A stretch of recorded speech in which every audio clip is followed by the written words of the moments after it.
Welcome back to JVM Internals Crashcasts.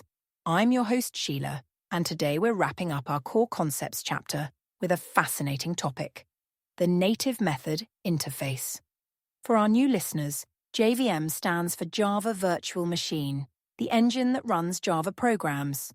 Joining me as always is our JVM expert, Victor. Victor, are you ready to dive into the world of native methods? Absolutely, Sheila. I'm excited to explore this crucial bridge between Java and native code with our listeners.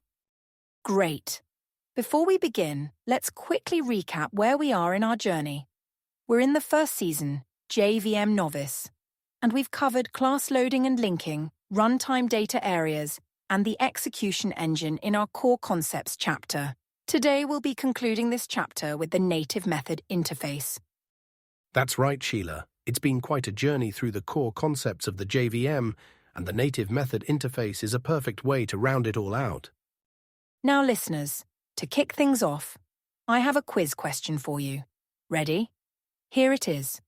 In which scenario would you most likely need to use the Java native interface? Is it A, when you want to optimize a computationally intensive algorithm? B, when you need to access hardware-specific features not available in Java? Or C, when you want to implement a new garbage collection algorithm? Think about it, and we'll reveal the answer at the end of the episode. Ooh, that's a tricky one, Sheila. It really makes you think about the capabilities and limitations of Java, doesn't it? I'm sure our listeners will have some interesting thoughts on this. Indeed, Victor. Now let's dive into our main topic. What exactly is the native method interface? Great question, Sheila.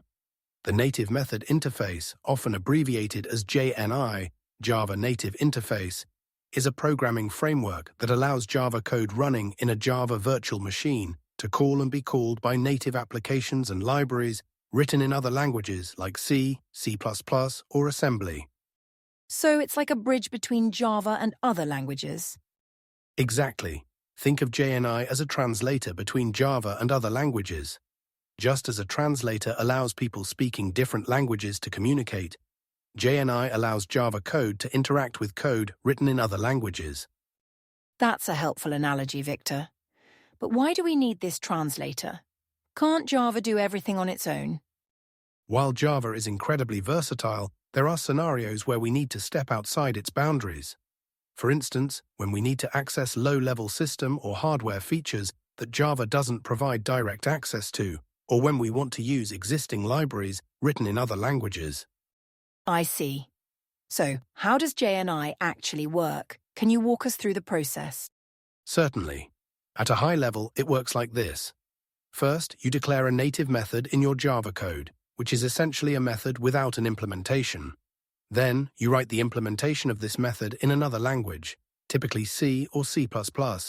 Finally, you compile this native code into a shared library and load it in your Java application. That sounds complex. Are there any challenges or pitfalls developers should be aware of when using JNI? Absolutely, Sheila. While JNI is powerful, it comes with its own set of challenges. One major issue is that JNI can introduce platform dependency into your Java application. Also, it can be more prone to errors and crashes, as you're working outside the safety of Java's memory management. Those sound like significant drawbacks. Are there best practices to mitigate these risks?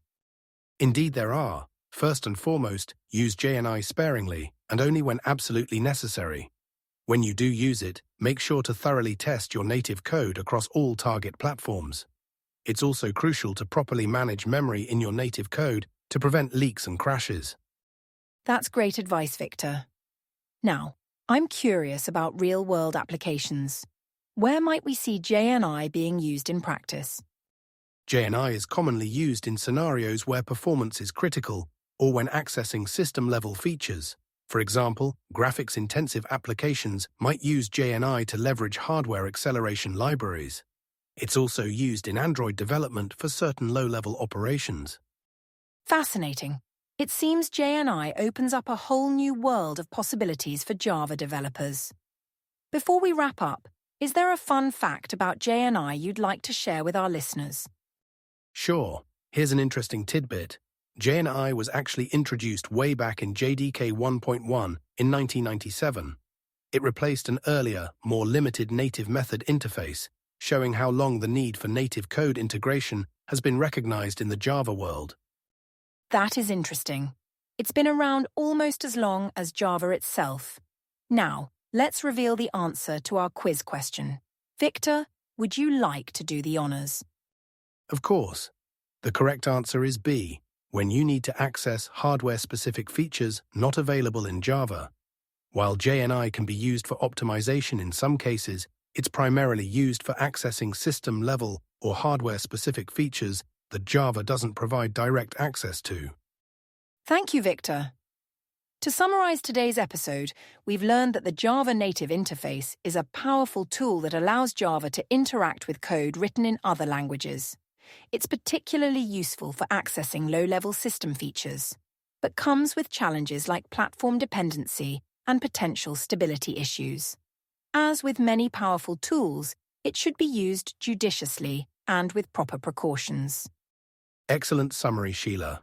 I'd just add that while JNI is a more advanced topic, understanding its existence and purpose is crucial for any Java developer, even if you don't use it directly in your day-to-day work.